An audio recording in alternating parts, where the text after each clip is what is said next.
your head, that is the animal spotting guide. It is a list of the animals we might see on the reserve today, although probably won't see every single one due to migration patterns across the savannah. If you look up there, you'll notice these are all African animals. That's because we're here in Africa. And we might see some animals that aren't even on the spotting guide. Those are just the ones that the guides have spotted while we've been out here. But new animals are migrating through all the time. So definitely. Well, sounds like our next truck is in the jog. That's right, Desiree. Our next truck is in the jog. All right, remember on the truck, watch your right hand side.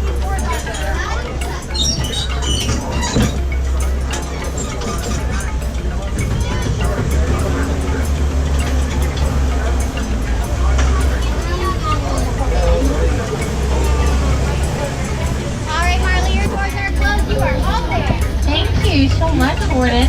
As we say here in Harambe, twin day. That means let's go. So let's go on safari, everyone. Good afternoon. Good afternoon. My name is Marley. I am going to be your safari guide here on the Harambe Wildlife Reserve. Before we head into the reserve, I have to remind you that we're going to stay seated. I know I've said it before. I'll say it again. We are going to stay seated the entire time we're out there. Also, make sure you keep all your important parts, hands, arms, feet, legs, inside the vehicle. Now, if you have a camera, get it out and get it ready. You never know when a picture might present itself. And you'd be surprised how quickly an okay picture of the rhino turns into an amazing picture of the bushes. First area of the Harambe Wildlife Reserve, the Little Achuri Forest. Here in the forest, the animals are really good at camouflage. Don't be surprised if we have a hard time finding them or spotting them. Oh, but look all the way back on your right. Looks like there's an okapi back there, sort of hiding behind the tree stump. The okapi have kind of zebra-looking stripes on their hind legs, but they're actually the closest known relative of the giraffe. They share some similar features, like the same long prehensile tongue. The okapi were not discovered by the Western world until 1901. Now that is good camouflage. We have a watering hole on our right. It's a good place for animals to gather. All kinds of animals need to visit the watering hole every single day. Well, I can see at least one animal that's gathered by the watering hole. Take a look. Coming up on your left, that is a black rhino. All the way back there on your left. I know, she kind of looks more like a muddy rhino right about now. The black rhino weighs about 3,000 pounds. It can run up to 35 miles per hour. That is pretty fast for an animal with no natural predators. Its only predators are humans. They've been poached so extensively for their horns that there are less than 5,000 left. Out to your right are some tall, tawny-colored antelope, the greater kudu. Those are female kudu on our right. We know that because they don't have any horns. But peek on your left real quick. You're also going to see some rust-colored antelope there, hiding here in the bushes. These are the bongo. Bongo are one of the many endangered species here on the reserve. Their numbers are falling as quickly as the trees, as deforestation takes over their natural habitat. You'll notice both male and female bongo have those horns that swoop all the way back. That unique design allows them to get really deep into the underbrush. They're so good at hiding. They've been nicknamed the ghost of the forest. We're going to leave the forest now and go to the river. Safi River, to be exact. Here in Safi River, we are looking for the Nile hippopotamus. Now, hippos like to spend most of their day in the water. They can stay underwater for about 8 minutes at a time. Looks like there's a hippo just peeking out there. Got an ear and an eye peeking out. I know it's not the best view. Hippos usually come up on the riverbanks at night to eat. Up to 150 pounds of vegetation every evening. Oh, look on your left. There's a few more hippos over here. We saw this one. Look at them, the ducks. You might notice a reddish coloration on the hippo's back. It's not sunburned, It's actually their sweat. They sweat red. The large gray birds in the water and on the island are the pink-backed pelicans. They get their name from a pink coloration that appears during mating season. And they're very social birds. They like to nest in large groups. During nesting, both the females and the males are going to help take care of the eggs. Now we're going to cross Mamba Bridge. Look down to your left. See if you can figure out what Mamba means in Swahili. Mamba means crocodile. And these are the Nile crocodiles. They weigh up to 500 pounds and grow to approximately 16 feet long. Here on the reserve, we have several different ecosystems. We are about to explore the grasslands, also known as the savanna. And out on the savanna, we are looking for herd animals. Those are animals that travel together in large groups. So go ahead, take a look at your spotting guide, start brainstorming. What animals do you think might travel in large groups? That's what we saw. Elephants? Giraffe?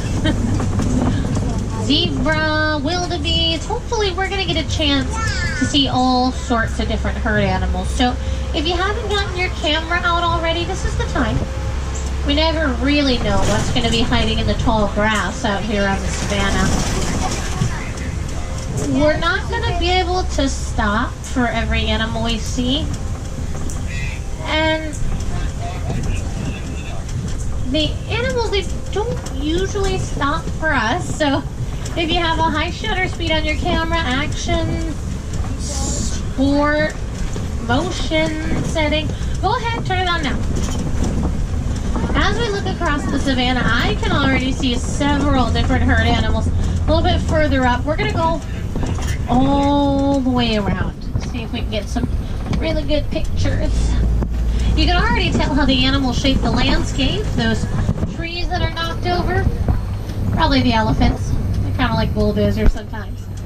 Knocking over trees, see the leaves at the very top. The giraffe, they trim the bottom of the trees that are still standing. It gives them a really distinctive shape. You'll notice all the trees kind of end at one level there. It's about as tall as a giraffe is. On our left, we're looking for a pack of African wild dogs. Looks like they're sleeping underneath that shelf of rock there. Yeah, Mom, that was the high. Take a little look in their den here. See that? Also known as painted dogs. These are Africa's most successful hunters. Up to 90% of their hunts end successfully. In comparison, the African lion has a success rate of about 30%. Pretty impressive stats for a dog with only 4 toes. Out to your left, you are going to see some chocolatey colored antelope. I'm going to pull right up here to take a look. We've got a fairly young sable antelope on our left here by the watering hole. Sable antelope are the emblem of the Harambe Wildlife Reserve. You might have seen them on our sign when you came in. They'll get darker as they get older. You can see she's still fairly light. Her horns are still fairly short. The horns on top of their head can grow up to about 42 inches long. We're going to look on our left. You can see we have some very small cinnamon-colored antelope on our left. They're disappearing into the tall grass here. These are the springbok. Springbok are the national animals of South Africa. They're actually fully grown here on our left. They're one of the smallest antelope here in Africa. They stand only about 3 feet tall and weigh up to 100 pounds. Springbok are also one of the top 10 fastest living land animals. They can reach incredibly high speeds while pronking. Pronking is when they run very fast and jump very high with their hooves together and their legs straight down. Out to your right, there's a white-bearded wildebeest with its behind peeking out of the tall grass there. Where there's one, there's usually more. They are arguably some of the most famous herd animals. We'll go around, see if maybe they're on the other side of those bushes up there. Are native to the arid plains and deserts of northern Africa, and they can go up to 9 months without a drink of water. They are so good at conserving moisture that they will not sweat until their body temperature reaches 115 degrees Fahrenheit. Well, my friends, looks like we're coming to the end of our safari. But if you're here with us in Harambe for the rest of the day, it doesn't have to be the end of seeing animals. You can head on over to the Forest Exploration Trail or take the train up to Rafiki Planet Watch. Visit the affection section. Here you'll get a chance to pet some of the animals out here. The goat, sheep, maybe even a llama up there. Of course, Rafiki's Planet Watch is also home to some pretty famous friends. Rafiki himself. Not to mention Doc McStuffin. She's hanging out up there today. You can see we have some friends getting off the truck up here. We are not. We're going all the way on back to the dock we came from. In fact, I'm going to just call the warden, let him know that we're on the way.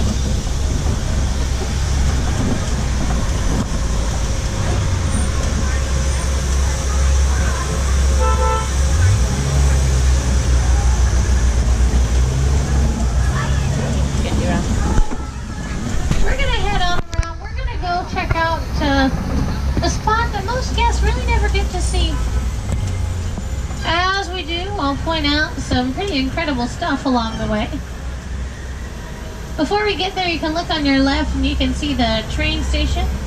Wildlife Express train heads out from there, goes up to Rafiki's Planet Watch, just there and back. Doesn't go around the park, doesn't go to Epcot, just goes around to Rafiki's Planet Watch and back to Harambe. 5 minutes, 2 stops, one way only.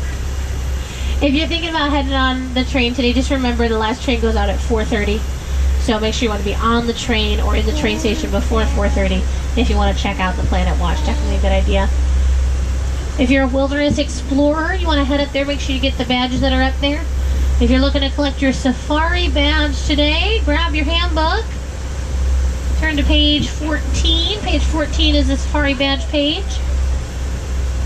And then on the page right next to it, page 15, it asks you for a secret code word. Secret code word. That secret code word is also the name of our truck today, Simba 1. S-I-M-B-A and the number 1. Write it down. It's the information you need to get your badge. Alrighty, friends, we have just entered the top secret part of the reserve. If you look on your left, you're going to see trees. Ooh. On the right, amazing, super secret bushes. It's pretty exciting stuff back here. All joking aside, here at Kilimanjaro Safaris, we are working really closely with the Disney Conservation Fund to help protect and preserve the animals of Africa. If you'd like to help, you can make a contribution. Get yourself one of those shiny buttons you see everyone wearing. And know that Disney will match that contribution, dollar for dollar, to help the animals we saw today.